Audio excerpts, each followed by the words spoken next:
Music plays, we'd like to invite you to just relax, close your eyes, rest in the presence, and hold space.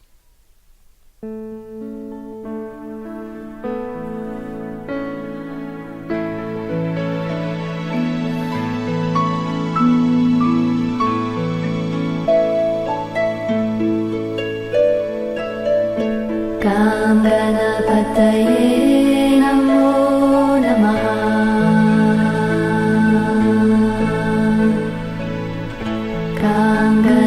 Ganapataye Namo Namaha. Ganapataye Namo Namaha.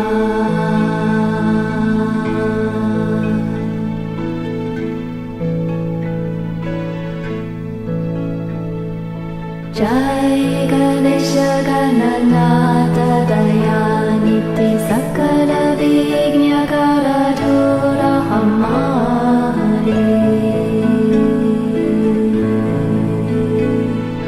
Jai Ganesha Gananatha Dayaniti Sakala Vignya Karadura Hamari.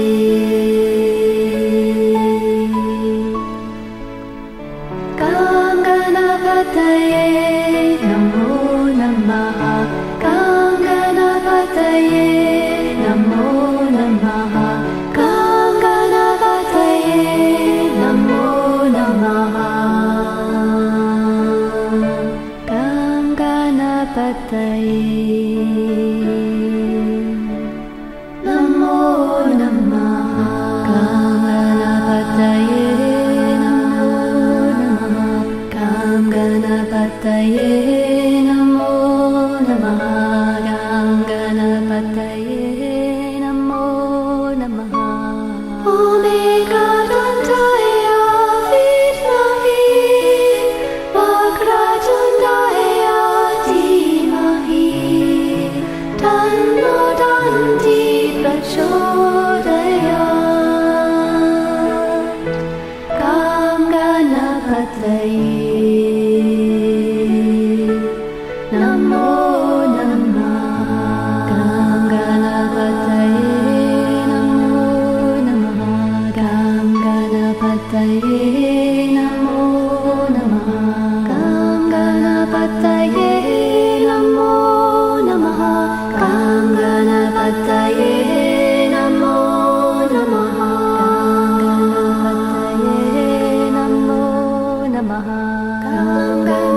Ganapataye Namo Namaha.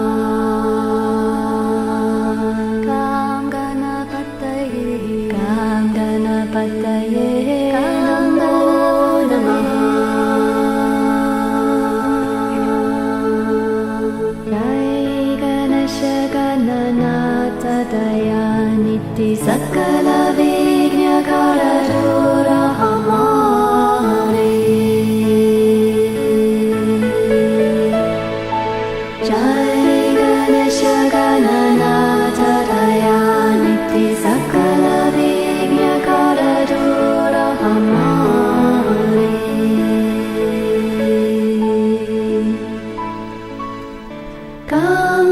Ganapataye Namo Namaha. Ganapataye Namo Namaha. Ganapataye Namo Namaha. Ganapataye Namo Namaha. Ganapataye Namo Namaha. Ganapataye Namo Namaha.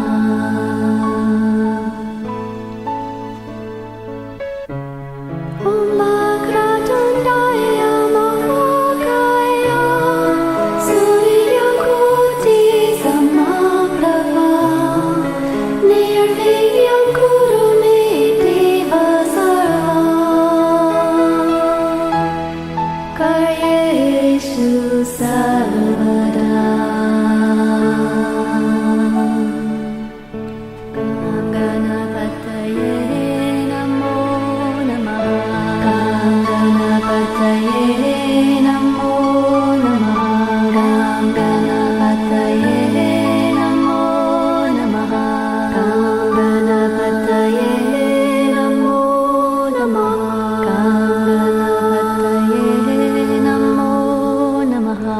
Gam Ganapataye Namo Namaha.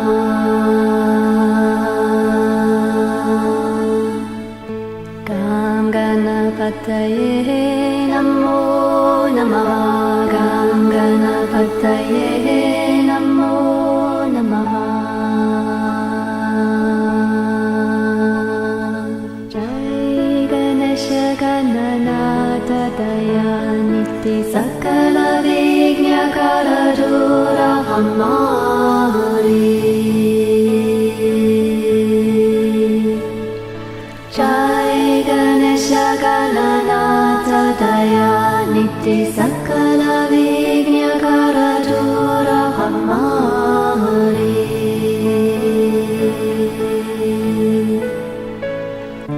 Gam Ganapataye Namo Namaha. Gam Ganapataye Namo Namaha. Gam Ganapataye Namo Namaha.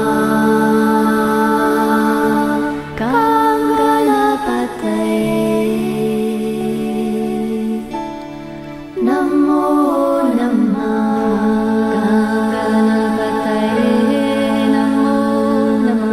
Gam Ganapataye Namo Namaha.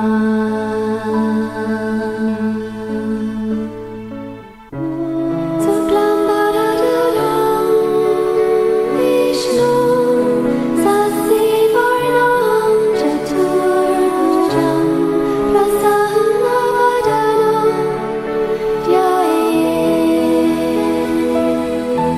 Sarvavignyopashantaye.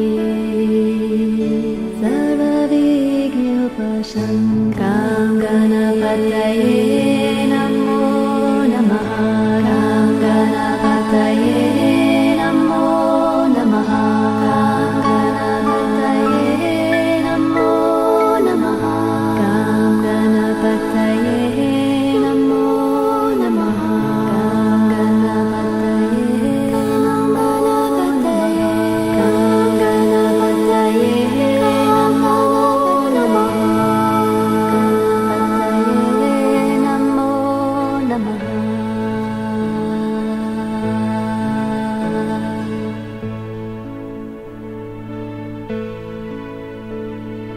Jai Ganesha Gananata Dayaniti Sakala Vignya Karadura Hamari.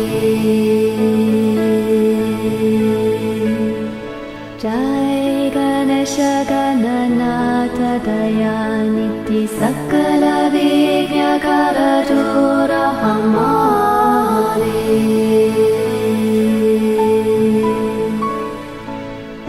Gam Ganapataye Namo Namaha. Gam Ganapataye Namo Namaha. Gam Ganapataye Namo Namaha. Gam Ganapataye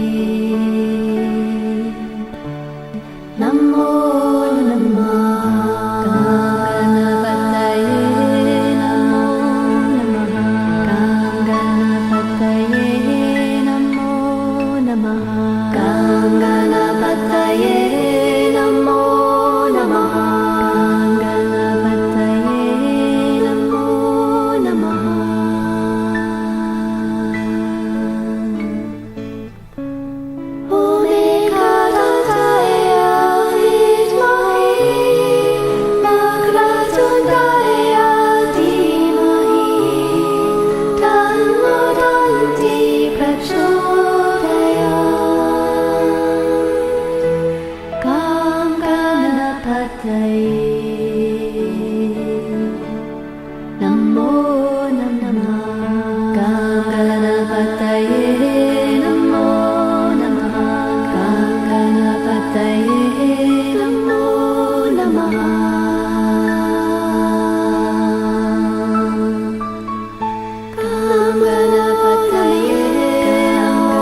Namaste. Namaste. Welcome to our weekly online Satsang. Satsang being a Sanskrit word that means literally community of truth. But it could refer to any spiritual community where two or more people who are on the path of awakening and the flowering of the heart, the flowering of divine consciousness, come together to share their journey, to share their challenges, their victories. We have a Satsang. And it's a very important ingredient in our spiritual journey to join together with others who are awakening. It greatly strengthens all of us. So welcome. We realize that that's what the world needs now, is for more and more people to awaken from the delusion of separate existence, of separation. That feeling of distance and separation is the ground of ego, and it's what makes us feel competitive and in conflict with each other and leads to violence and war. When awakening begins to happen, all that gives way to cooperation instead of competition, and harmony instead of conflict, and peace instead of violence and war. So that's what we need. We need cooperation, harmony, and peace on earth. And that is the fruit of awakening, not a political philosophy or a religious philosophy or even a spiritual teaching. It's the reality of the human heart blossoming with unconditional love and compassion, and dropping the filters of illusion that make us feel distant from each other. When we awaken, we look into each other's eyes, and I see myself looking back at me through your eyes, and you see your true self looking back at you through mine, and we're in love. There's no way we're going to take advantage of one another, hurt one another. It's happening one person at a time on planet Earth. So here we are tonight. Glad you're with us. We share throughout the webcast satsangs the Flowering Heart Blessing, which is a direct transmission of divine presence and awareness that carries a core intent from the divine itself to bring about awakening in the receiver. So when you receive the Flowering Heart Blessing, and oh, incidentally, you're soaking in it right now, and you will continue to throughout this webcast, it initiates that journey of awakening. If that's already happening in you, it removes blocks, it melts impediments, it greases the works and speeds up the process. If you're someone who would consider yourself awakened, then it'll just take you deeper, because that's not a destination. Awakening is a continual journey of expansion into infinity. So, glad you're with us. Announcements? Well, I posted one because Ekaterina commented, it's a great idea, the book club. I already bought the first book of Thomas Keating, so might as well. The comments on the Facebook page too, but we're about to launch a new book club. It's been several years since we did one, and there have been requests to do it, and I felt no need to do anything until the divine nudged me and said, do this. So we're doing a new book club and a centering prayer group focusing on Christian mysticism, meditation, and contemplative prayer. The primary book we're going to be focusing on at the beginning is Open Mind, Open Heart by Thomas Keating. So stay tuned for updates. If you want to get started, you can get that, but get the later version, the 20th anniversary, because they jumbled the chapters and they added material, and so if you have one of the originals like I do, it won't track like the rest of us with the book club. But you can get that on Amazon. I'd be glad to send you a link. You could have it overnight. No rush, because we haven't announced yet when it's going to start exactly. We're looking at 2 p.m. on Saturdays. It's either that or 2 p.m. on Sundays. And there's reasons I'd rather do it on Saturday, but I'm open for feedback. And it'll be about an hour. We're thinking, we'll see how it works. Like the last time, we opened the book club to Zoom participants, which was very important at the time we did that. I'd like to do that again, but we're going to be doing deep contemplative prayer, and we can't have like dogs barking and people getting up to answer the phone, going into the kitchen to get a hot dog. None of that. So We'll allow participation through Zoom if you could consecrate yourself to shut everything else out. Lock the doors if you have to and turn off the phone. Don't take texts. I mean, unless you're an emergency on-call surgeon or something, and then that's always okay. First responders, I get that. But that's not usually what happens when we have. So we'll see how that goes. But I'm excited about it. It was, and I'll share this when the book club begins, but it was about 30 years ago. I was still pastoring a church, and I was about to introduce a teaching on contemplative prayer, which is the Christian terminology for deep meditation. Deep meditation beyond the mind, beyond images, beyond concepts, beyond feelings, deep into the pure essence of the divine, which is completely beyond the mind. And I was ready to introduce a certain tradition that I knew a bit about and had been practicing for some time. Hesychasm, the cave of the heart, the mystical tradition of Eastern Orthodoxy, the Greek and all the Eastern Orthodox churches have a very amazing interior prayer of the heart that I just love. So I was about to share my love, and the Holy Spirit came to me and said, teach them centering prayer. And I said, what's that? So I got a book, and I went, oh, yeah, this is kind of it. And so I began to deepen my practice, and I met Thomas Keating, and we became friends, and learned so much.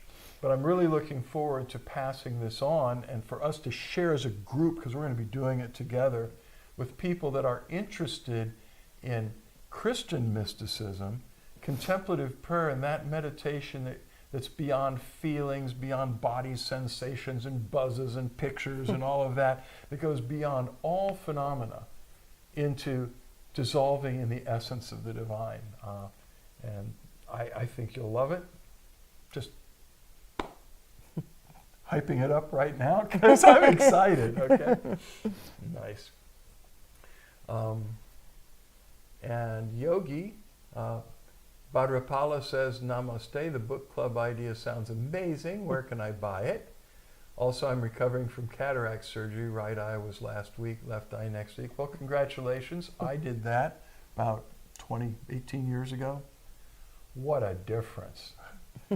Yeah, it's no big deal. It's not painful. It's great. You see so much better. So glad you're in that process.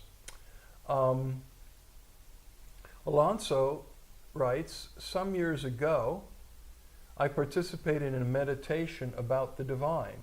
It took place at home. I was wondering about divine love. What is that? After it finished, I went to my bedroom. I remember something made me, you said hungry, but I don't know if that's hungry or angry. One or the other. And then worried. What was truly surprising was that beneath all that, at the same time, was tremendous joy and love. Couldn't understand how can both be happening at the same time.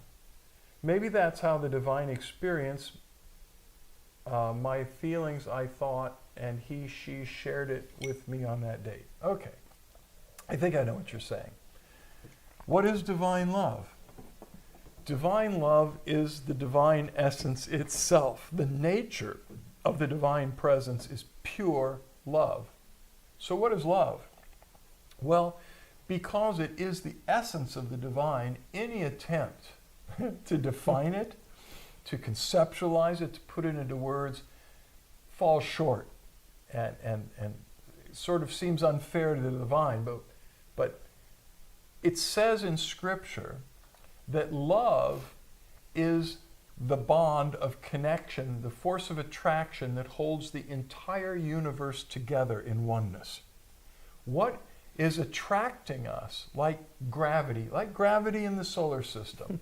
Here we are, orbiting in this beautiful blue planet around the sun, a medium-sized star. What keeps us in orbit is the gravity of the sun. And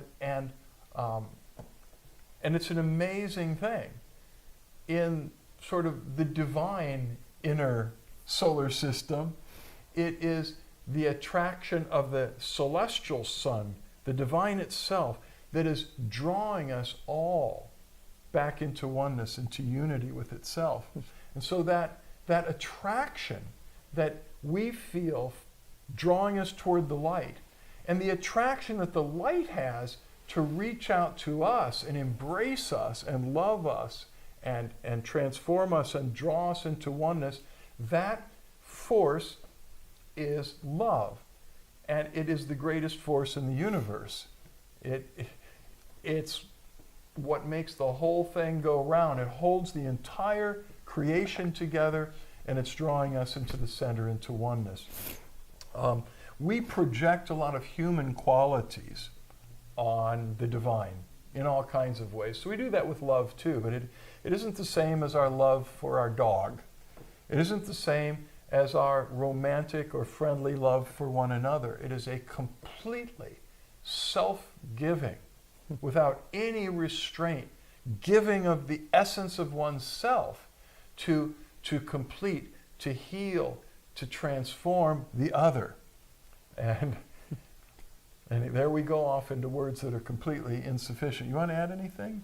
No, it's just, I mean, sometimes when we're experiencing divine love and we're experiencing this peace and love in our hearts that pass all understanding, there are parts of us that haven't been integrated, and so anger could come up, or sadness, or frustration, or a number of other things, because the mind is confused, and the mind thinks it's not confused. So when it gets thrown off the mind center into the heart center, it could bring up different emotions because we're not used to that. Well, and also we're human.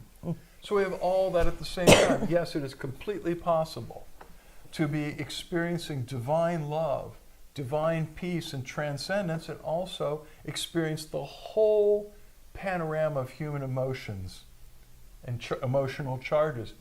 Jesus Christ, his brothers said, was tempted in every way that a human being could be tempted, yet without missing the mark, without falling off the beam.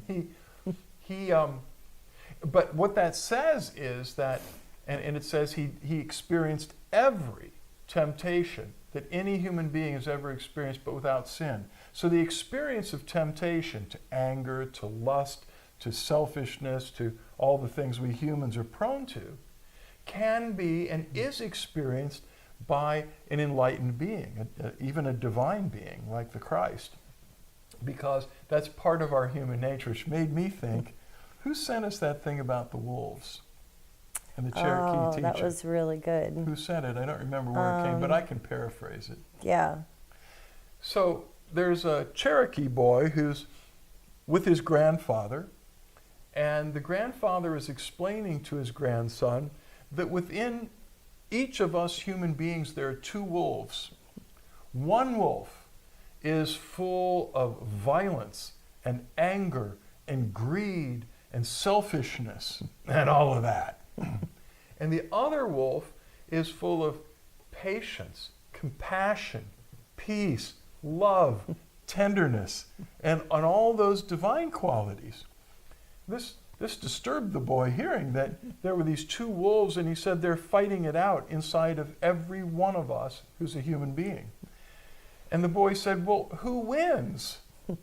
And the grandfather said, whichever one you feed, which I thought was brilliant. Yeah. Right? So recognize that there are these human layers, and don't judge yourself. That's part of the problem that a lot of spiritual people have.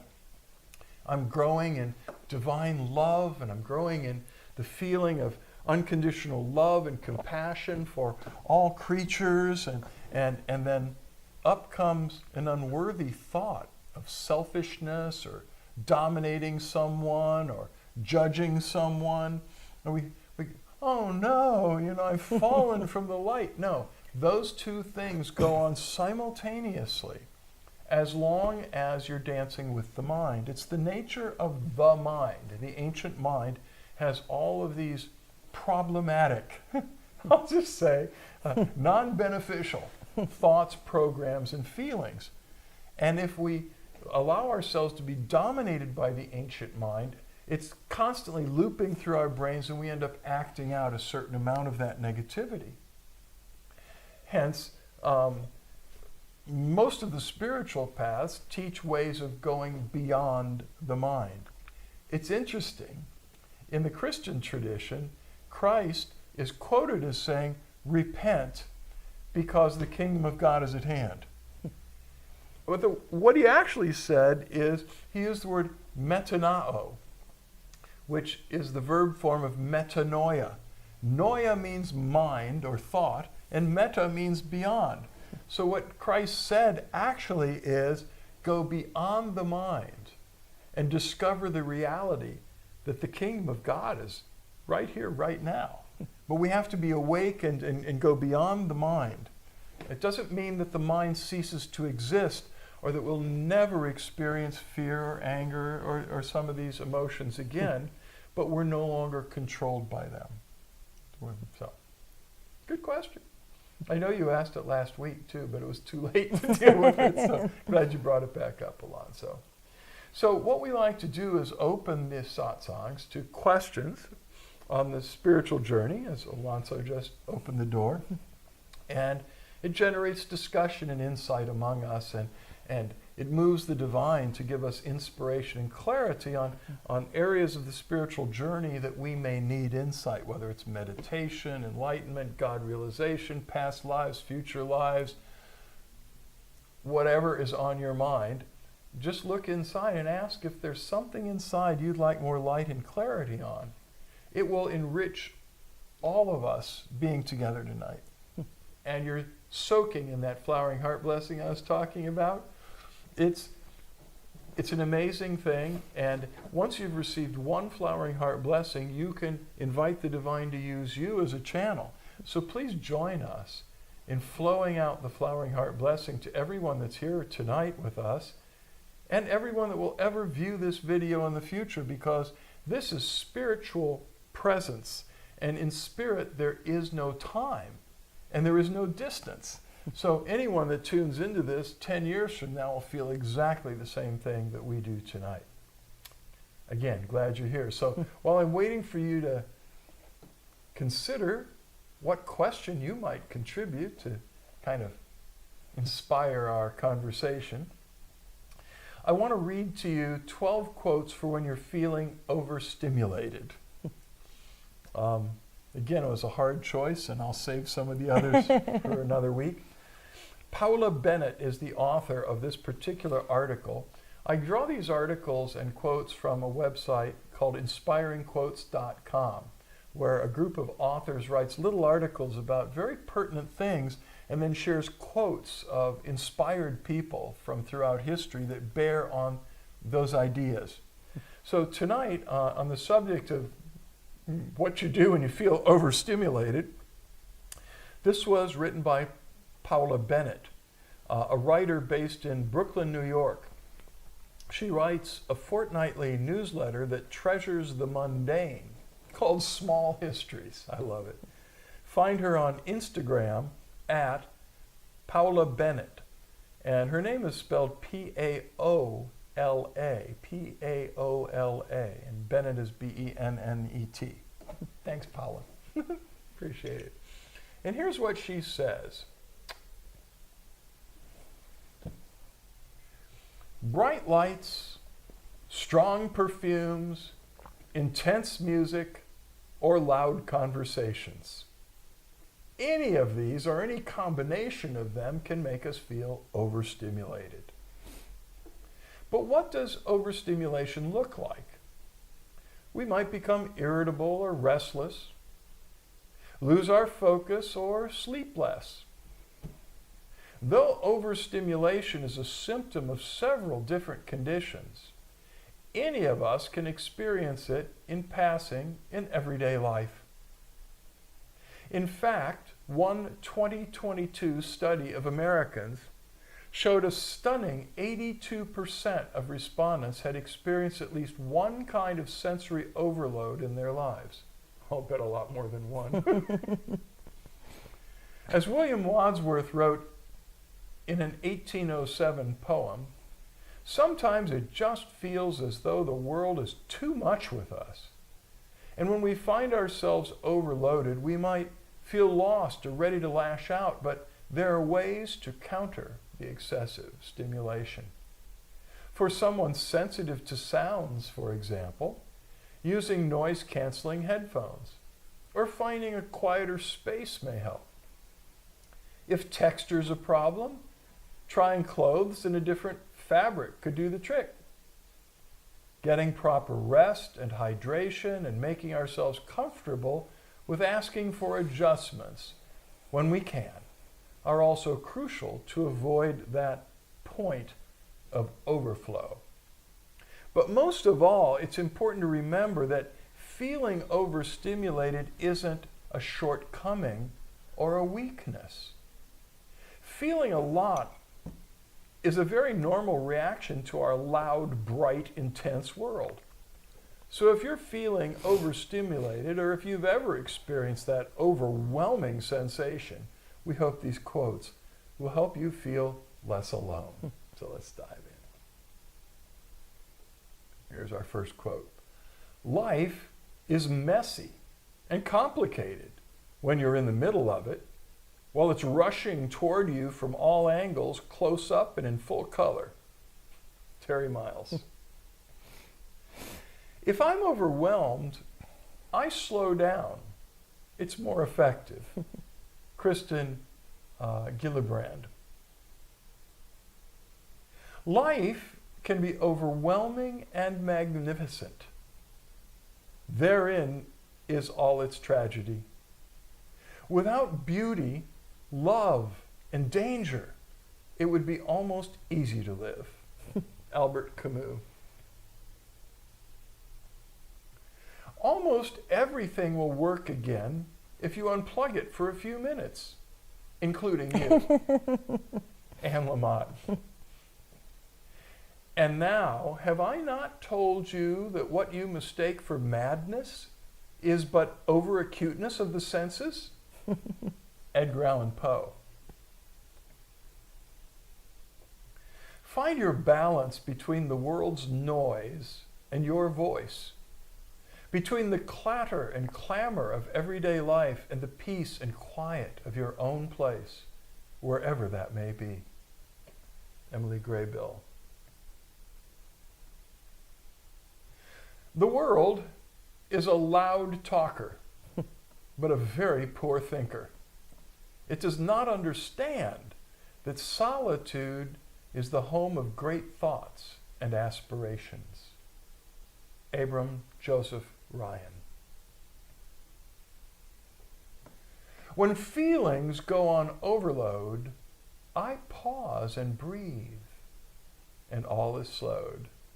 Jolene Gutierrez. I can't stand chaos. I hate loud environments. Art makes me cry.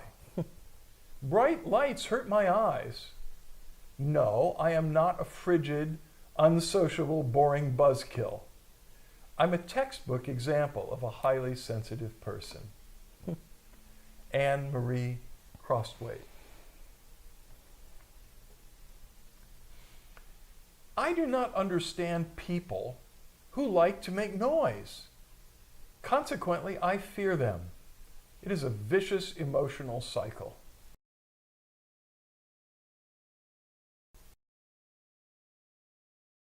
Too much for me to see.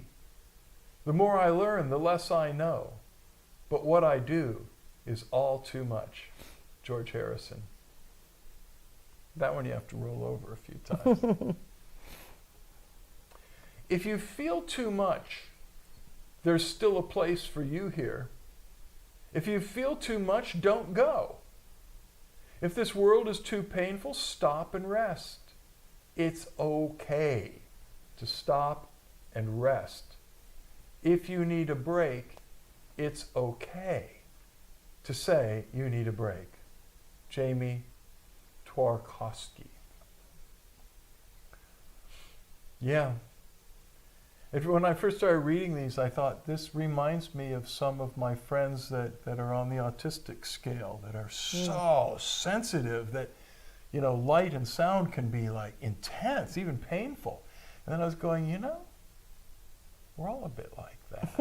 If you turn up the volume enough, if you turn the bright light up enough, if you turn up the intensity of the conversation enough, we all are ready for a little quiet and peace. I like the concept that there was one in there about, if you're trying to get something done, slow down, you'll be more efficient. And I've found that so much over the last several years, that the more I get out of the way and just be guided by the divine, the easier I get things done. But when my mind and my wanting to control the situation get involved, everything just goes amok. So I've really been learning to just listen to the quiet voice inside and do things with a lot more grace.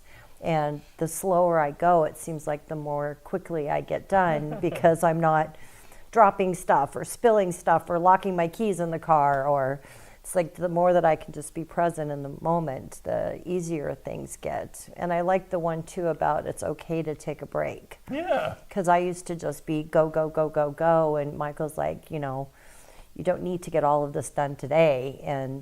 And he's right. I don't. I can, but when I just slow down and say this project's going to get done when it gets done, and try not to set too harsh of deadlines for myself. And sometimes, when we're not working for ourselves, or even if we are working for ourselves, we really push and don't think that we can take a break or just slow down or just do things in a different way. We're still in our minds.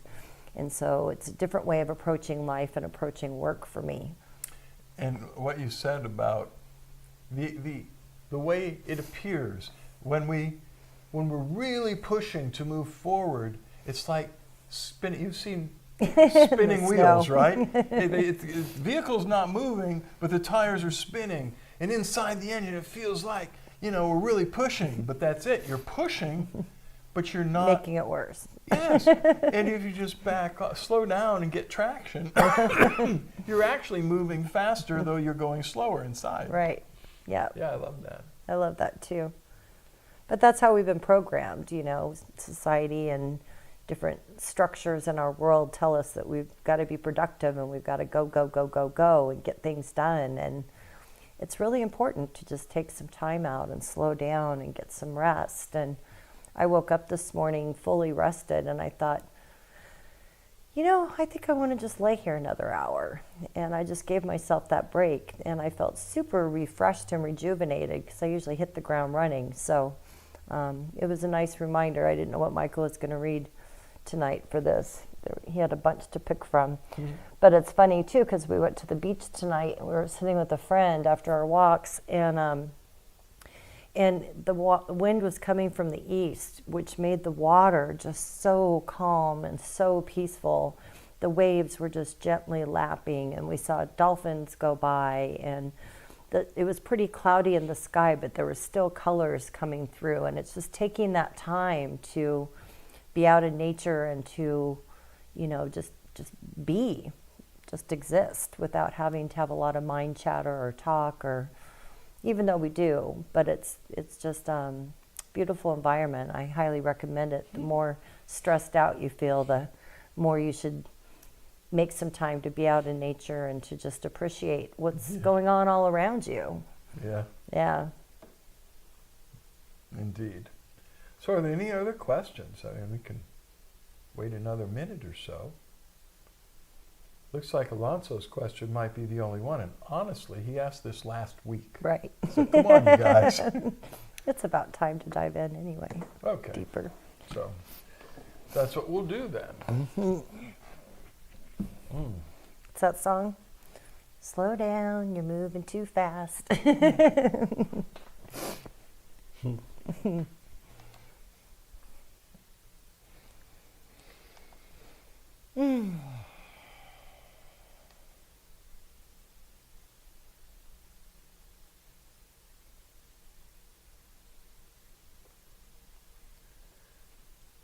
So just close your eyes and invite, welcome the divine presence within.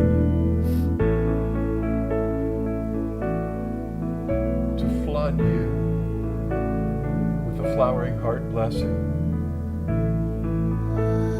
which imparts the grace for whatever you might need. The divine presence within you loves you unconditionally, exactly as you are. And there's no distance between you and the divine. Any perceived absence of the divine or distance from the divine is mental programming that needs to be changed. But in the meantime, know and allow your heart to receive the unconditional love of this divine being that is the most powerful being in the universe. All-knowing, all-wise, and all-love. It yearns to embrace you and draw you into the deepest oneness with itself. The entire universe dwells within you. Allow the divine to flood you with light. It's streaming to you from within and from all around. The flowering heart blessing of the divine yearns to enlighten your spirit, to flood your innermost being with divine light, to dissolve existential suffering, feelings of insignificance, separation. The divine yearns to fill you with itself, joy unspeakable, the peace that passes all understanding. When your heart begins to flower, it shines out through the mental and emotional layers of your being, clearing the mind field, wrong thinking and programming and negative emotions. It brings inspiration from the light in its place. It shines out into your physical body, dissolving and healing dis-ease and suffering in your physical form. Receive that. Let the presence melt away your pain, your suffering, your dis-ease, spirit, soul, and body. And in your relationships, it shines out through your spirit, your soul, your body, into all of your relationships to heal them and to make them right. And through your life, it shines out into the universe, rippling out through the collective consciousness and through the entire universe itself. This presence knows what you need before you do, is ready to help you before you can even articulate it. Just receive. Drink it in, breathe it in, soak it up. Let the divine release you and transform you.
let us invite the Divine Presence to pour the grace of the flowering heart blessing through every one of us to all the others in the circle.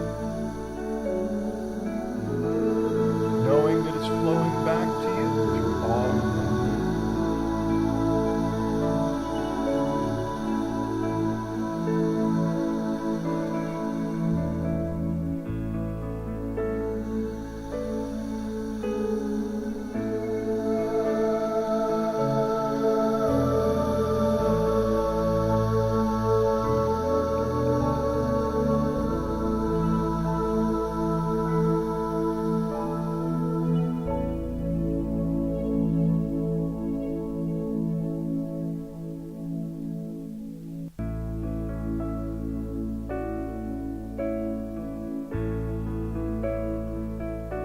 Now imagine that the planet Earth is in the middle of our circle.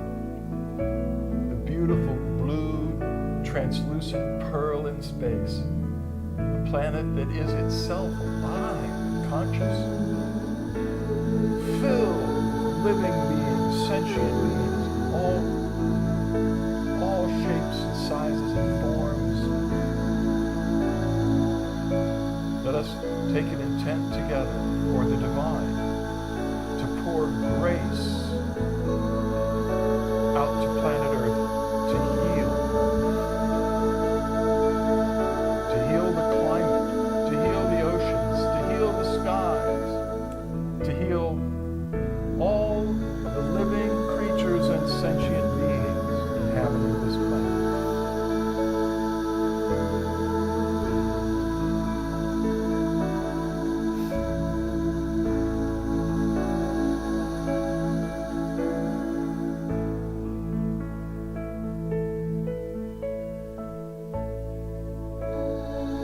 Visualize 8 billion points of light dotting the surface of the earth.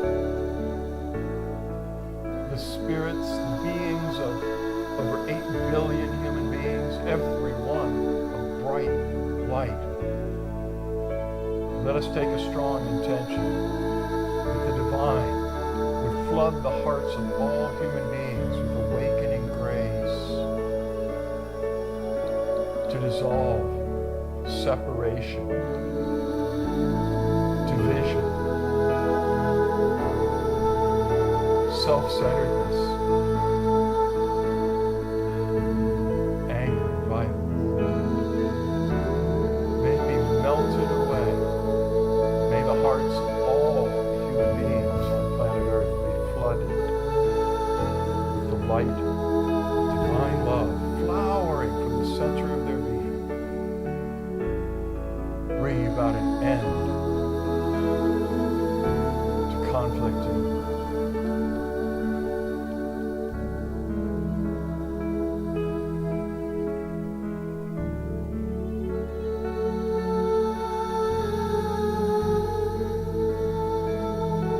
we ask for a special, huge outpouring of this grace for Gaza and the Middle East, and for Ukraine and all of the nations around Ukraine,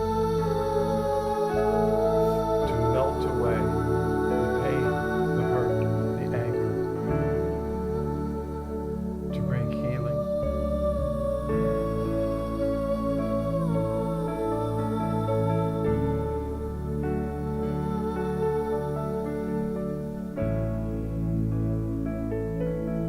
May all the souls who have lost their physical lives in those two places particularly be borne aloft by the grace of the divine, lifted up from suffering and pain, made whole, and brought to the light.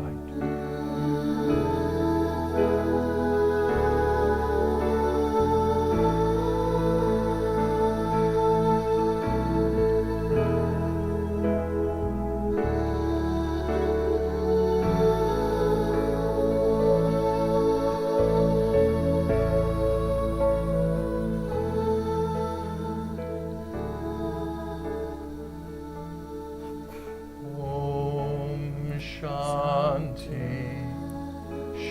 Shanti. Shanti.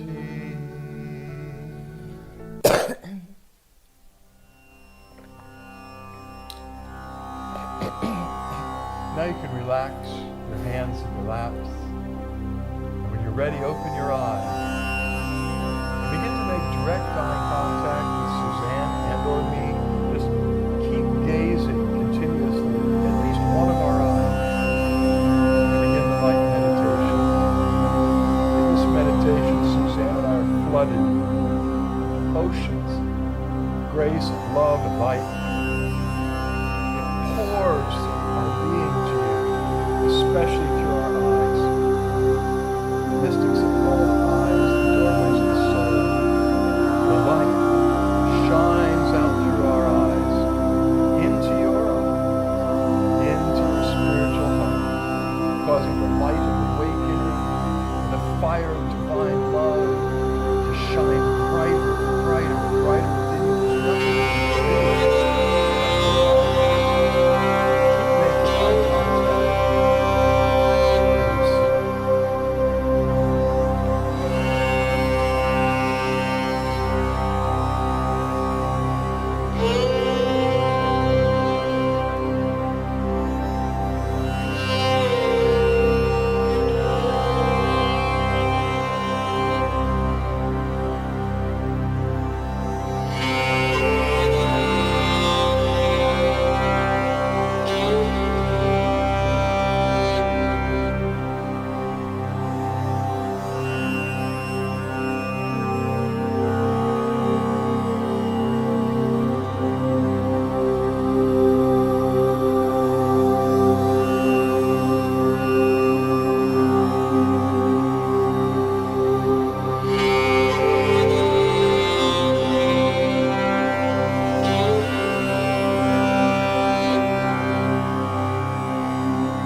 long as it feels nice to you.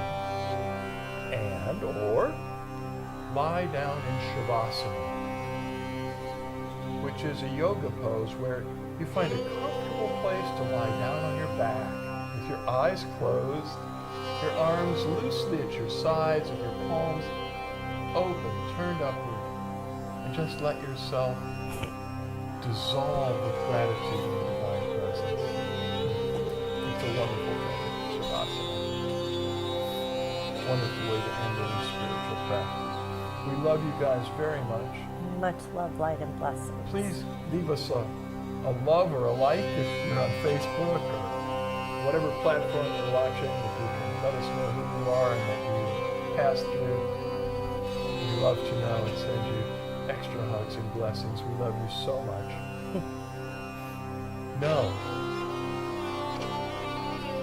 Know that until we meet again, the divine in us beholds the divine in you, and we bow to you. Namaste. Namaste.